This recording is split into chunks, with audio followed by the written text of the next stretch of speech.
Hey guys, Richard at Writing Zoom here, not in the room as usual. I've just finished this book, so I'm doing the review immediately after. So yeah, this is my first ever reread of Roses Are Red. It must have been about 2003 that I read this one, somewhere around that sort of time. But yeah, I've read like bits of it again. This is the first time I've actually gone back to it, which has been good fun. So onto it. So first of all, spoilers for this, particularly the ending and all the Alex Cross books up to this point. Like I do a lot of my Star Wars vids, and my eyes look very tired, because well, a bit tired, but also the angle in this shed. I've got the light basically coming at me from up there, so it's very difficult to not get like a blast of it. So anyway, geez, that doesn't look good. Right, yeah, Roses Are Red. Next one called Violets Are Blue, obviously, and my ferrets are roaming around the floor. Ferrets, what are you doing?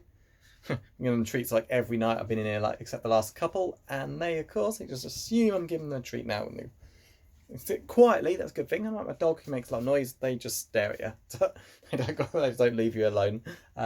So yeah, plot of this book. There's a new villain. He's called the Mastermind, planning these like bank robberies, which go perfectly, except the hostages get killed deliberately. The Mastermind has his minions do commit the crimes. He then has them killed soon after to eliminate any chance of evidence coming back to him. And yeah, his orders are to, like, even if they the people doing the robberies escape as they're planned to, let hostages die anyway. It's like pretty sick stuff. Yeah, but in this book you'll see a Carl Gray. You'll see that the sorry, I went dodgy there. Was I? Yeah, you'll see that by this book, the Mastermind is absolutely the best villain. X Cross faces. Spoiler: there's no one better than this. For later book, that's all I'll say. Plenty more great villains show up. But yeah, you'll think of the Mastermind along the levels of all the previous ones: Gary Sinise, the Weasel, Casanova, Mr. Smith. But yeah, I know everyone loves Gary Sinise, particularly just for what he does with the whole split personalities thing, and the Weasel being so damn good at like the murders he commits. But there's just something about the Mastermind. He's like well and truly in a league of his own. So yeah, this book basically is him pulling off all these perfect robberies, and gets away with it. No one ever catches him. They follow up on other leads. They got other suspects. If they think it's him, they commit various crimes. Nope. They basically pretty much one by one, all the other suspects kill themselves or get killed. And by the end, the Mastermind just calls Alex Cross to congratulate him on for getting rid of all of his minions for him. It's just absolutely perfect. It pretty much ends with a giant to be continued in a way. But yeah, this is the first book where Popgo's Weasel, the villain, gets away, but they at least know who the Weasel is. He just escapes, somehow, and then goes off to continue what he's doing back in England. Was he in England when he murders his wife? Yeah, I think he was. But yeah, the Weasel may escape, but they know who he is. Gary Sinise escapes from prison, but is back by book 4. Again, they know who he is. Casanova is dead. He doesn't escape. So yeah, his identity is revealed right at the end of the book. Here, Casanova, the Mastermind, no one knows who he is. It makes an amazing change. Casanova, you start wondering who he is.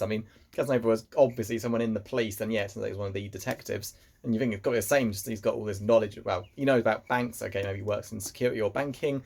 No, he's got all police records. He's got this like perfect knowledge of everything. Yeah, he's clearly in police, IA, FBI, CIA. There's so many options, and I'll reveal the spoiler in a moment, but not yet. So let's just go into the other things first before we get to the ending, which everyone talks about with this book. Also, this is not my original book. This is that one I got from the charity shop in Nottingham a couple of years ago, but the original one I had was like Popgo's, all bright red with roses on the cover. Looked a lot better. This looks kind of boring, to be honest.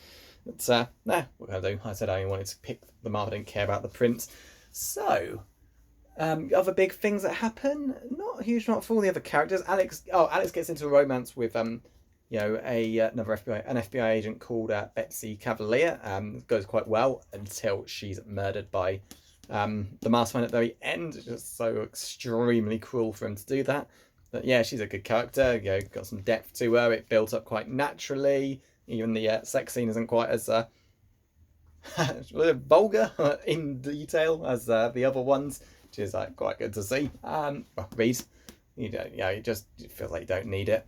Samson doesn't do a huge amount. Nana doesn't.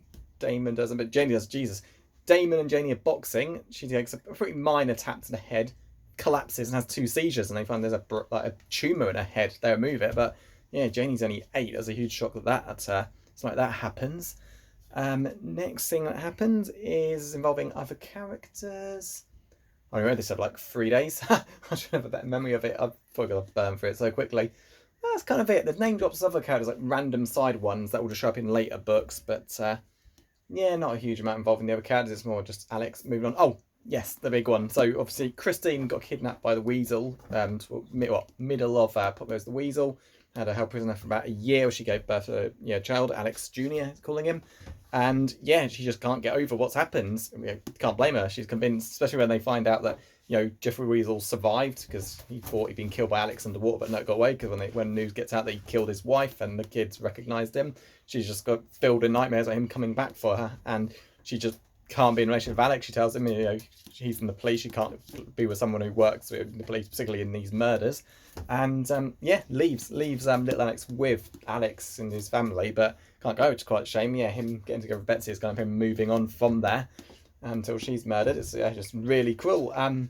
But yeah, it's quite believable. I'm not surprised what I thought was done to Christine, that she just can't be with Alex. And yeah, Alex, despite in one of the previous books his family nearly being killed, he just won't give up police work. You just think, Jesus, man, you're sacrificing so much and putting your family at risk. Yeah, I don't blame her. Reading these books makes me think anyway, Alex stories again is if someone kills him, he just won't quit policing, even though his family were beaten nearly to death in the last one. And yeah, he's basically lost the one he loved most since his wife, and you think this is his future, man. He's just quit your job. Stop assuming you're the best officer. Other people will come along who can stop these criminals. It's not just you. And yeah, Alex, you feel like he's got a bit of an ego, and you just sympathise so much with Christine in this. It feels like it's written to the point that you feel bad for Alex, but he's like she's just treating too harshly. No, she's treating 100% right. Don't blame him. Alex isn't just some beat officer dealing with local criminals. He's dealt with some really bad guys, and yeah, Christine got held prisoner solely because he was investigating the Weasel, that she just became part of the Weasel and the other guy's games. Terrible stuff. But yeah, let's get to the ending then. So I admit, reading this the second time, I've kind of tried to pick up the clues who it is, and there aren't any. This is how well it's written. Kyle Craig is the mastermind. Kyle Craig has been there since second, maybe the first book. He's actually friends with Alex. You don't really know much about him, but he just seems like a genuinely good guy. And yeah, you get various chapters from the mastermind's point of view. And just a sec. Look it out there. Come on. Hey, come here. Come on. Move. Ferrets, they love to find corners to use a potential toilet, and they're just so annoying because I'm not giving them treats. They're just hanging around where I am. See if it's a game. If they annoy me enough, I'll give them a treat. No. So yes, back to it then. Yeah. All you really know about Kyle Craig is that he's just a genuinely devoted, FBI agent. Helped Alex. He's basically set Alex up as the liaison between the local, Washington Bureau, Washington PD and the FBI. And he was the villain the whole time. It's just absolutely insane to think, oh my god. And yeah, the fact that he actually, James Patterson reveals who he is in the book as well. I mean, normally they just would never do that. I mean, I suppose you had Casanova not knowing who he was. You can work out he's in the police, but that's it. But yeah, right after so I'm on the Violets Are Blue preview, still in the book. Let's find it. So basically, yeah, Alex is at Betsy's house finding her mutilated body. He's obviously butchered her. Then it gets to a chapter where after he's he's reveling in, the mastermind is feeling pain and anger, as in he's feeling the pain and anger of everyone else aimed at him, but no one knows it's him. And then I just love this chapter. He sort of saw Alex Cross coming out of the bedroom. Cross looks humbled, finally humbled, but also self-righteous and angry. He made certain he had his game face on, and then he walked right up to Alex Cross. This was the moment. "I'm so sorry about Betsy," said Kyle Craig, the mastermind. "I'm so sorry, Alex." Kyle Craig, wow. And yeah, chatting to, got a new job chatting to one of the guys there who's read all these. He said he pretty much had the exact same reaction. It's just, yeah, unbelievable. I mean, Kyle Craig was in the police in one way, but one of the best FBI agents. You just never see it coming. And it's just so cool. I mean, Violets of Blue kind of continues with him like harassing Alex repeatedly, and I've seen people criticise this, saying, "Ah, we know who he is now. Why did James Patterson write that? Because it's called the mystery." But to be honest, it's a good idea because now you know who it is. It makes you think, and you're just wondering like, why is Carl Craig doing this, all that stuff, and yeah, rereading this, there's still nothing to hint. This is like Carl Craig doing this thing. He's doing everything that's happening. He's covered it all so perfectly, and God, what an ending! And yeah, this is why one of the reasons why Carl Craig is like my favourite villain. It's just absolutely superb. So yeah, that's basically it. Love this book. Again, tearing through this, I've counted this up roughly in my hour-long lunch break at my job. I'm effectively reading 100 pages a day, and in the evening when I'm reading in here, I'm getting about 50 done. So yeah, start reading this Monday night time, Thursday night, and it's done. So yeah, would have been sooner, but I've been going to the post office posting a lot of things I sold, so that took all my lunch on Monday and Tuesday.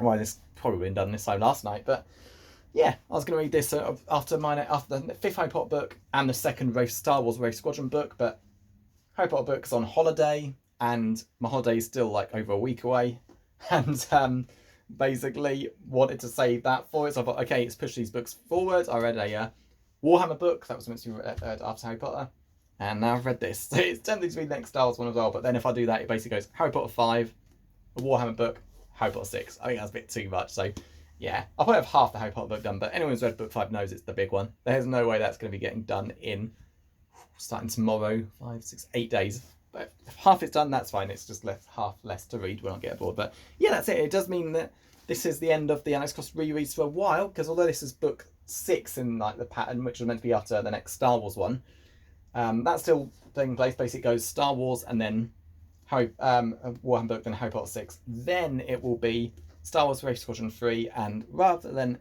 the 7th one, Violets of Blue, because of like getting close to the next James Patterson book, I'm basically having a break halfway through, well, 12 I've got to reread, and reading the next one, a John Samson and Alex Cross novel. I can't remember the title, I keep forgetting, but it's one that came out much earlier this year. Fairly widely available in the library now, if I need to get the order in for about November. And then, yeah, Violets of Blue, so it'll be a while till I get to Violets of Blue, because of how I've pushed this forward much more than I normally would. But yeah, that's it for the Alex Cross rereads just for now. Next will actually be the future one, and probably won't bother a video review for that, to be honest. It's just more the first 12 I want like recorded, logs for my records. But yeah, that's it. So I hope you enjoyed the vid, and remember the ending. And if you've read it and you want to reread it, try looking for clues. Hell, maybe someone out there did get the clues. It's Kyle just a reread, but I didn't. But I don't think many did. That's how well this is written. But yeah, that's it then. So I'll see you next time.